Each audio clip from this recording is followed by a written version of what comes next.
오늘의 포켓몬은 뭘까요? 피카츄!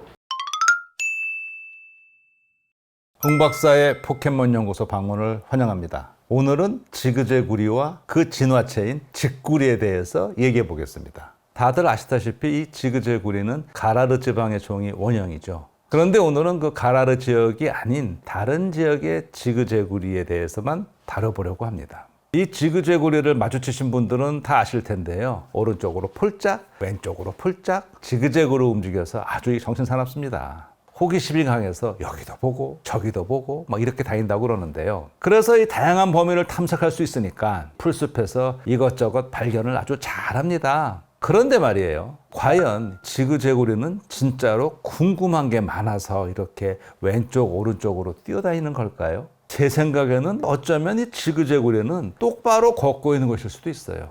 이게 무슨 말이냐고요? 자, 먼저 2014년 노벨 생리의학상을 받은 그 업적을 한번 소개해 드리겠습니다. 2014년 노벨 생리의학상은요, 우리가 어디에 있고 어떻게 길을 찾는지를 설명하는 뇌 속의 GPS를 발견한 3명의 과학자에게 들어갔습니다. 크게 두 연구가 공동으로 수상한 건데요. 먼저 존 오키프 박사는 1972년에 장소세포를 발견했어요.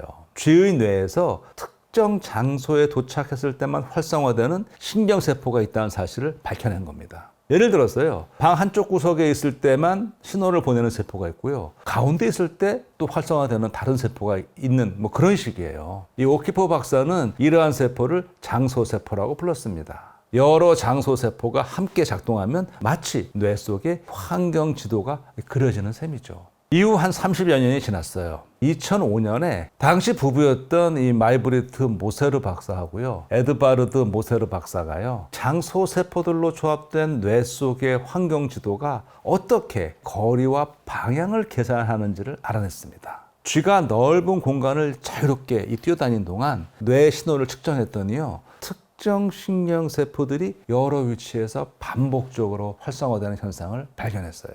이 세포들이 활성화된 위치를 지도 위에 표시해 보았더니 놀랍게도 육각형 격자 모양이 나타났습니다. 이 세포들은요, 공간 전체에 일종의 좌표계를 형성해서요, 현재 위치와 이동거리, 방향을 계산할 수 있도록 돕고 있는 거예요. 그래서 이를 격자세포라고 불렀습니다. 쉽게 말하자면요, 장소세포가 지금 내가 어디 있는가를 알려주는 주소 역할을 한다면 격자세포는 그 주소를 계산하기 위한 좌표계 역할을 하는 것이죠. 이 두 발견을 통해서 과학자들은 동물이 낯선 환경에서도 길을 찾고 위치를 기억할 수 있는 이유, 즉 뇌의 공간인지 시스템이 작동하는 원리를 이해할 수 있게 되었습니다. 보통 그 동물의 뇌 속 격자세포는 이 규칙적인 육각형 좌표계를 만들어서 자기 위치를 계산하는데요. 여기에 방향을 파악하는 머리 방향 세포와 평형 감각을 담당하는 이 전정기관도 힘을 보탭니다. 그런데요, 어쩌면 지그재구리는 공간 인식 시스템 자체가 조금 독특한 건 아닐까 하는 의심이 갑니다. 한 가지 가능성은요, 격자세포가 만들어내는 그 뇌부 좌표계의 축이 좌우로 살짝 비틀려 있다면 어떻게 될까요?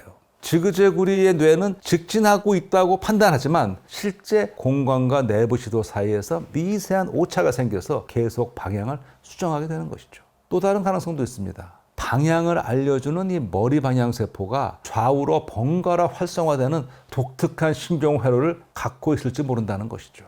이렇게 되면은요, 지그재구리 입장에서는 분명 똑바로 가고 있는데 내부 나침반이 계속 좌우로 흔들리면서 결과적으로 지그재그로 움직이게 될 수 있을 것 같습니다. 물론 이건 어디까지나 저의 가설입니다. 하지만 적어도 신경과학의 관점에서 본다면 지그재구리의 지그재그 움직임은 그냥 습관이 아니라 뇌 속 GPS 시스템의 독특한 설계 때문일지도 모르겠어요. 지그재구리가 단순히 호기심이 많아서 여기저기 둘러보며 걷는 것이라면 때로는 왼쪽으로만 가거나 아니면 오른쪽으로만 가는 그런 경우도 있어야 되지 않겠습니까? 그런데 지그재구리는 이상할 정도로 아주 규칙적으로 좌우 반복 패턴을 보이거든요. 그래서 저는 오히려 이 반대로 한번 생각해 봤어요. 어쩌면 지그재구리는 호기심이 많아서 지그재그로 걷는 게 아니라 지그재그로 걷기 때문에 더 호기심이 많아진 건 아닐까요? 직진만 하면은요, 주로 정면의 풍경만 눈에 들어옵니다.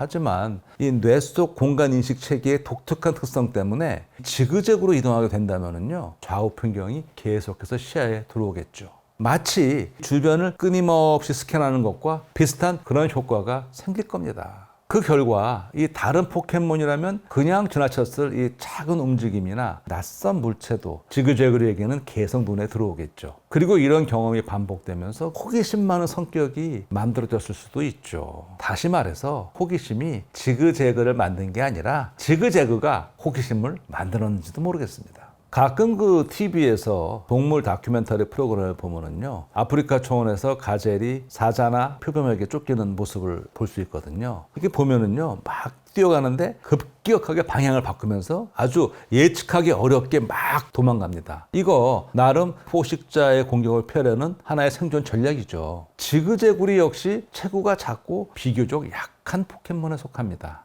그렇다면 이런 생각도 해볼 수 있을 것 같아요. 지그재구리는 아예 뇌 속 공간인식 체계가 지그재그 이동을 아주 기본값으로 설정하도록 진화한 건 아닐까? 이런 생각 말이죠. 만약 그렇다면요, 포식자의 기술을 받았을 때 별도의 판단 필요 없어요. 그냥 달려가도 지그재그로 뛰게 되겠죠. 더 흥미로운 점은 뭔지 아세요? 이런 기본값이요, 먹이 탐색에도 도움이 될 수 있다는 거예요. 지그재그리는요, 덤불 속에 얼마나 떨어진 어떤 부스러기 먹이, 때로는 사체 주변의 부산물까지 이 먹이로 먹거든요. 이런 것들은 대부분 한 곳에 모이지 않고 넓게 흩어져 있습니다. 그리고 종종 풀숲이나 돌틈에 또 숨겨져 있기도 하죠. 이럴 때 직선으로 가는 것보다는 계속 좌우를 훑으며 이동하는 편이 훨씬 더 효율적이지 않겠습니까? 실제로 이 로봇공학이나 수색 알고리즘에서도요, 지그재그 탐색은 넓은 지역을 빠짐없이 조사하기 위한 대표적인 방법 가운데 하나입니다. 지그재구리는 지그재그로 움직이며 포식자를 피하고 또 그 덕분에 더 많은 먹이를 발견하게 되는지도 모르겠습니다. 그리고 그렇게 생존에 유리한 행동이 세대를 거치면서 하나의 특성으로 굳어졌을 수 있겠죠. 또 털을 나무에 문질러서 영역 표시를 아주 적극적으로 하는 것도 또 그렇습니다. 왜 이렇게 영역 표시를 적극적으로 할까요? 아마도 포식자의 위험 때문에 자신이 잘 아는 안전한 구역을 만들어 놓는 것 같습니다. 그래서 나무에 털을 문질러 철저하게 자기 영역을 구축하고 그 좁은 구역 안을 샅샅이 지그재그로 스캔하면서 먹이를 찾는 것이죠. 그런데 말이죠, 진화에서 직거리가 되면 행동이 확 바뀝니다. 이제는 직선으로만 잘 달려요. 또 빨리 달릴 때는요, 커브도 잘 돌지 못합니다. 왜 그럴까요? 제 생각에는요, 가장 큰 이유가 몸집이 커지면서 이 신체 구조가 변한 것 같아요. 자, 보세요. 덩치가 커지고 체중이 일어나잖아요. 더 많은 에너지가 필요합니다. 이제 그전처럼 그렇게 기존 영역에서 그런 먹이만 먹어서는 그 몸을 유지할 수 없습니다. 그리고요, 이제 긴 다리와 강한 근육을 가졌잖아요. 이제는 먹잇감을 추적하기에 아주 적합한 그런 신체 구조를 가졌어요. 그리고 이 큰 동물이 지그재그로 달리면은요, 큰 부담입니다. 속도가 빨라질수록요, 방향 바꾸기 위해서 더 큰 힘이 필요하고요, 자칫하면 이거 다치기 쉬워요. 척추와 관절에 아주 큰 무리가 갈 수 있죠. 그러니까 이 직구리에게는요, 넓은 영역을 빠르게 이동하는 직선 질주가 훨씬 유리할 겁니다. 아마 이런 변화는 몸에서만 일어난 건 아닐지도 모르겠어요. 뇌 역시 함께 진화했을 가능성이 큽니다. 지그재구리 시절에는 뇌 속 격자세포와 이 방향인식 회로가 만들어내는 그 뇌부 좌표가 약간 비틀려져 있어서 본인은 직진한다고 생각해도 실제로는 지그재그로 움직이잖아요. 하지만 직구리로 진화하면서 이러한 공간인식 체계가 점차 이게 곧게 정렬된 것이죠. 마침내 효율적인 그 직선 이동에 최적화된 새로운 GPS 시스템이 탄생한 건 아닐까요? 그렇다면요, 직구리의 진화는 단순히 몸집이 커진 사건이 아닙니다. 이 세상을 탐색하는 방식, 먹이를 찾는 방식, 그리고 공간을 인식하는 방식 자체가 바뀐 큰 사건이죠. 자, 이제 직구리는 지그재그로 달릴 필요가 없습니다. 먹이를 찾아 풀숲바닥을 훑고 다니지 않고요, 대신 적극적으로 먹이를 추적하죠.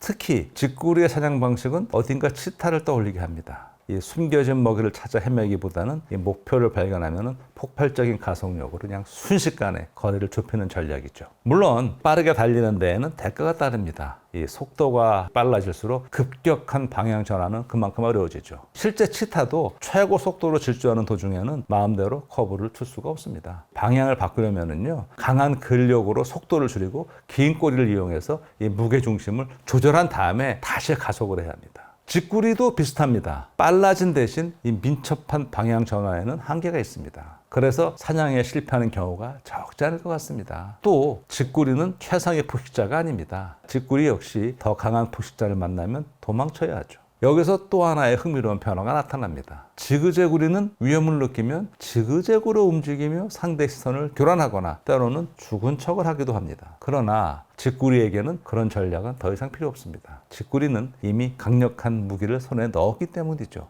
바로 속도입니다. 위험이 다가오면 속도를 올려서 그냥 직선으로 질주하는 것이죠.